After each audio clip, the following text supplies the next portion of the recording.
नमस्कार दोस्तों, स्वागत है आपका आपके अपने यूट्यूब चैनल पर। दोस्तों बीएसटीसी कॉलेज अलॉटमेंट 2024 को लेकर आप सबके लिए इस समय की बहुत बड़ी अपडेट है। दोस्तों बीएसटीसी कॉलेज अलॉटमेंट की दोस्तों यहाँ पर फर्स्ट लिस्ट जो आपकी दोस्तों 4 अगस्त को यानी कि परसों जारी होने वाली है। और बीएसटीसी की पहली लिस्ट इस बार काफ़ी सारे छात्रों के लिए दोस्तों इम्पोर्टेंट रहने वाली है, क्योंकि इस बार काफ़ी सारे बदलाव के बाद दोस्तों बीएसटीसी का पेपर हुआ है। और काफ़ी सारे विद्यार्थी कंफ्यूज हैं कि वो प्राइवेट कॉलेज में एडमिशन लें या सरकारी कॉलेज में। कौन सी कॉलेज आपके लिए बेस्ट रहेगी, किस कॉलेज में आपको एडमिशन लेना चाहिए, और फीस किन छात्रों की वापस होती है। पूरी जो फीस है आपकी फर्स्ट ईयर की फ़ीस लगती है, मैं आपको बता देता हूँ दोस्तों, 3,000 रुपये तो काउंसलिंग के, प्लस दोस्तों आपके 13,555 रुपये आपको फिर से जमा कराने होंगे जब आपको कॉलेज मिल जाएगी, यानी कि 4 अगस्त के बाद।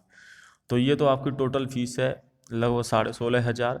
और ये पूरे रुपए आपके बैंक अकाउंट में वापस आते हैं, यानी कि जिसे स्कॉलरशिप बोला जाता है। स्कॉलरशिप किन किन छात्रों को मिलती है, तो यानी कि आपकी बीएसटीसी फ्री में ही हो जाती है दोस्तों, कुछ रुपए ही आपके खर्च हो पाते हैं, लेकिन उसके लिए सभी कैटेगरी को नहीं दी जाती है दोस्तों। उसके बारे में बात करने वाले हैं, किन किन छात्रों को मिलती है। काउंसलिंग के बाद फर्स्ट लिस्ट की कट ऑफ में क्या बदलाव हुआ है, क्योंकि जब पेपर दिया था तब 5,95,000 विद्यार्थियों ने दिया था, तो सभी के ऊपर कट ऑफ निकाली जा रही थी 5,95,000 के हिसाब से दोस्तों। लेकिन अब 1,45,000 विद्यार्थी ही रह गए हैं जिन्होंने काउंसलिंग कराई, क्योंकि लिस्ट 1,45,000 में से आएगी। भले ही एग्जाम कितने भी छात्रों ने दिया है, इसमें एग्जाम भले कितने उन्होंने दिया है, लेकिन डिपेंड करता है कि काउंसलिंग कितनों ने कराई है। भले ही आपके 400 नंबर है, अगर आपने काउंसलिंग नहीं कराई है तो आप तो कॉलेज नहीं मिल सकती है, चाहे आपके 450 नंबर क्यों ना हो। तो काउंसलिंग में कितने छात्र शामिल हुए हैं ये डिपेंड करता है, और कितने नंबर वाले छात्र शामिल हुए हैं, क्योंकि काउंसलिंग अधिकतर दोस्तों 300 नंबर पर भी काफ़ी सारे छात्रों ने काउंसलिंग कराई है, 300 से कम पर भी काउंसलिंग कराई है। बाकी आज की अपडेट सबसे पहले दे सकते हैं, जोधपुर की तरफ से है। प्री डीएल कॉलेज आवंटन 4 को, यानी कि दोस्तों परसों के दिन आपकी लिस्ट आएगी, और 12 अगस्त तक आपको रिपोर्टिंग करानी होगी। यानी कि दोस्तों आपकी 4 अगस्त को जैसी लिस्ट आ जाएगी तो 5 अगस्त से आपको फ़ीस जमा करानी होगी, जो 13,555 रुपये हैं।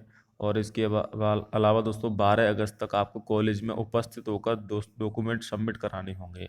तो ये रिपोर्टिंग कहलाता है दोस्तों। तो पहला चरण 4 अगस्त को, परसों के दिन। काफ़ी इंतज़ार होगा छात्रों को बेसब्री से फर्स्ट लिस्ट का। वहीं दोस्तों जिन छात्रों को कॉलेज नहीं मिलेगी उनके 3,000 रुपये वापस होंगे, 100 रुपये कट किए जाएंगे, 2,900 रुपये आपके अकाउंट में डाले जाएंगे। और जिन विद्यार्थियों को कॉलेज मिल जाएगी उसके बाद भी दोस्तों वो कॉलेज में एडमिशन नहीं लेंगे, तो उनके 500 रुपये कट होंगे, 2,500 रुपये खाते में 45 दिन के अंदर ही लौटा दिए जाएंगे, यानी कि 1.5 महीने में आपके पैसे वापस हो जाएंगे। ये जानकारी मैं आपको पहले भी दे चुका हूँ। अब बात कर लेते हैं कि प्राइवेट व सरकारी कॉलेज आपके लिए कौन सी कॉलेज बेस्ट। देखिए, फर्स्ट लिस्ट में जिन छात्रों को कॉलेज मिलती है उनको कॉलेज अपवर्ड मूवमेंट कराने का ऑप्शन मिलता है, यानी कि वो कॉलेज चेंज करा सकते हैं अगर आपको पहली लिस्ट में कॉलेज मिलती है।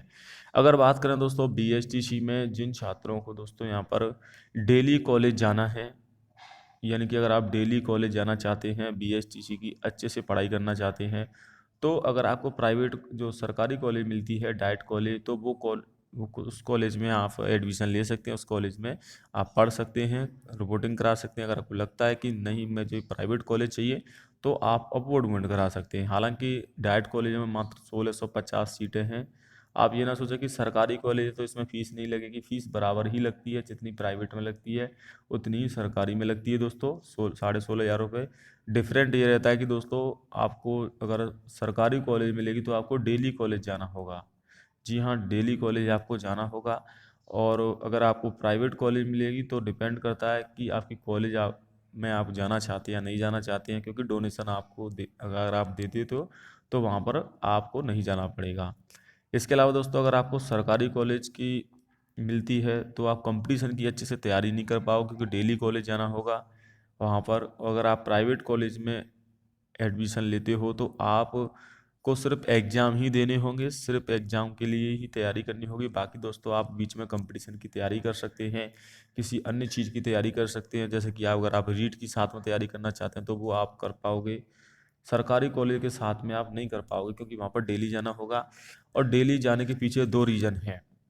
एक तो दोस्तों स्कॉलरशिप है डेली जाने का रीज़न, दूसरा रीज़न है दोस्तों आपका पेपर। यानी कि अगर आप सरकारी कॉलेज में आपकी उपस्थिति 75% से कम रहती है, यानी कि आप 75% से कम उपस्थिति आती हैं, आपकी टोटल उपस्थिति 226 के आसपास रहती हैं, 75% यानी कि आपको दोस्तों 75% के लिए डेली कॉलेज ही जाना पड़ेगा। 1 या 2 दिन की आप छुट्टी कर सकते हो। इससे कम अगर आपकी हाजिरी रहती है दोस्तों, तो आपको पेपर से वंचित कर दिया जाता है। यानी कि आप सरकारी कॉलेज से पढ़ रहे हो, अगर आप डेली नहीं जाओगे, 75% से कम उपस्थिति रहेंगी, एब्सेंट ज़्यादा रहेगी, तो आपको जो फर्स्ट ईयर सेकंड ईयर के बीएसटीसी के एग्ज़ाम होते हैं उनमें आप नहीं बैठ पाओगे, उनसे आपको वंचित कर दिया जाता है। लेकिन प्राइवेट कॉलेज में ऐसा नहीं है। वहाँ पर तो आप चाहे 1 दिन जाओ या फिर 50 दिन जाओ दोस्तों, आपकी पूरी प्रेजेंट दी जाती है, लेकिन आपसे मोटा पैसा भी लिया जाता है डोनेशन के रूप में। तो ये है दोस्तों प्राइवेट और सरकारी कॉलेज में अंतर। दूसरा है स्कॉलरशिप। पहले क्या होता था दोस्तों कि स्कॉलरशिप के लिए आपको कॉलेज जाओ या नहीं जाओ, लेकिन अब सरकार की तरफ से फिंगरप्रिंट, यानी कि कॉलेज में फिंगरप्रिंट चालू कर दिया है, यानी कि आपको डेली कॉलेज में जाना होगा। इसके अलावा आपका फ़ोटो भी अपलोड होता है, यानी कि फेस फ़ोटो। फिंगरप्रिंट से पहले इसमें भी जुगाड़ हो जाता था, लेकिन अब आपको फेस फ़ोटो भी अपलोड होता है, यानी कि आपको कॉलेज में जाना ही होगा। अगर आपको स्कॉलरशिप लेनी है तो इसमें भी आपकी 75% हाजिरी होना जरूरी है, यानी कि कॉलेज में आप वास्तव में पढ़ने जा रहे हो, चाहे वो प्राइवेट कॉलेज हो या सरकारी कॉलेज हो, क्योंकि डोनेशन तो दोनों में मिलती है। तो दोनों में ही ये जो है नियम है कि आपको अगर डोनेशन लेना चाहते हैं तो आपको कॉलेज में जाना ही होगा, 75% उपस्थिति दर्ज करानी होगी। बाकी दोस्तों इसमें अभी सेटलमेंट हो जाता है, वो कॉलेज स्तर पर होता है। अब बात कर लेते हैं दोस्तों स्कॉलरशिप किन को मिलती है। तो देखिए, जो आपके फीस है दोस्तों, 3,000 रुपये तो अलग से है, जो आपने काउंसलिंग के समय जमा कराई थी। 13,555 रुपये और आप जमा कराओगे जब आपको कॉलेज मिल जाएगी 4 अगस्त को, उसके बाद आपको ये फीस जमा करानी होगी, यानी कि 16,555 रुपये फर्स्ट ईयर की फीस है। तो ये जो पूरे रुपए हैं वो आपके वापस आ जाते हैं स्कॉलरशिप के। जैसे ही आपके एडमिशन हो जाएगा उसके बाद सितंबर के महीने में ये फॉर्म भरे जाएंगे स्कॉलरशिप के, जो लगभग नवंबर तक चलते हैं। और सरकार का अगर अच्छा बजट रहता है तो मात्र 1 महीने के अंदर ही पैसे आ जाते हैं। और अभी नई सरकार बनी है, बजट अच्छा है, तो आपके पैसे 1 महीने के अंदर ही अकाउंट में आ जाते हैं। अब किन किन छात्रों को स्कॉलरशिप मिलती है उसके लेकर बात कर लेते हैं दोस्तों। तो सबसे पहले एसटी, एससी कैटेगरी और एमबीसी कैटेगरी और ईडब्ल्यूएस, इनको दोस्तों स्कॉलरशिप दी जाती है। लेकिन ओबीसी में किनको ओबीसी में मिलती है, लेकिन ओबीसी में सिर्फ बीपीएल वाले छात्रों को ही मिलती है, जिनका बीपीएल का कार्ड है उनको ही मिलती है, चाहे आप लड़का हो या लड़की हो। अगर आप बीपीएल से हैं तो ही आपको स्कॉलरशिप मिलेगी ओबीसी में, वरना ओबीसी वालों को स्कॉलरशिप नहीं मिलती है, और जनरल में भी स्कॉलरशिप नहीं दी जाती है। इसमें भी रूल्स है, अगर आपके घर में कोई भी सरकारी नौकरी में है तो आपको किसी भी कैटेगरी से हो तो भी नहीं मिलेगी आपको। तो ये चीज़ आपको ध्यान रखनी है। बाकी दोस्तों आपको स्कॉलरशिप के लिए ऑनलाइन ही फॉर्म भरना होता है, कॉलेज वालों का इसमें कोई भी जिम्मेदारी नहीं रहती, लेकिन आप कॉलेज से संपर्क करके पता कर सकते हैं कब स्कॉलरशिप के फॉर्म भरे जा रहे हैं, या फिर इस चैनल को सब्सक्राइब कर सकते हैं, मैं आपको अपडेट करता रहता हूँ।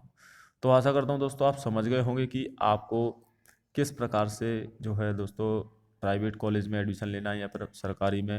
हालांकि अगर आपको लगता है कि मुझे सरकारी कॉलेज में ही लेना है तो आप सरकारी में पढ़ें, अगर आपको प्राइवेट में करना है, क्योंकि सरकारी टोटल 33 कॉलेज हैं राजस्थान में, जिसमें 1650 सीटें हैं। प्राइवेट कॉलेज आपकी ज़्यादा हैं, 377 में से आप 33 कॉलेज घटा दीजिएगा, बाकी सभी आपकी जो है प्राइवेट कॉलेज हैं। प्राइवेट कॉलेज में 24,000 से ज़्यादा सीट है, ओवरऑल 26,000 के आसपास सीट है, 26,970 के आसपास सीटें हैं। भाई दोस्तों फर्स्ट लिस्ट की कट ऑफ थोड़ी सी चेंज हुई है, कल आपको संपूर्ण वीडियो देखने को मिलेगी और परसों तो आपकी लिस्ट आ ही जाएगी, तो और क्लियर स्थिति हो जाएगी कैसे अलॉटमेंट चेक करते हैं, फर्स्ट लिस्ट कैसे चेक करोगे, उसको लेकर कल आपके लिए अच्छी वीडियो आने वाली है। उसके लिए आप चैनल को सब्सक्राइब कर लें। कोई भी डाउट है तो आप मुझे कमेंट करके पूछ सकते हैं बीएसटी से रिलेटेड। जय हिंद, वंदे मातरम।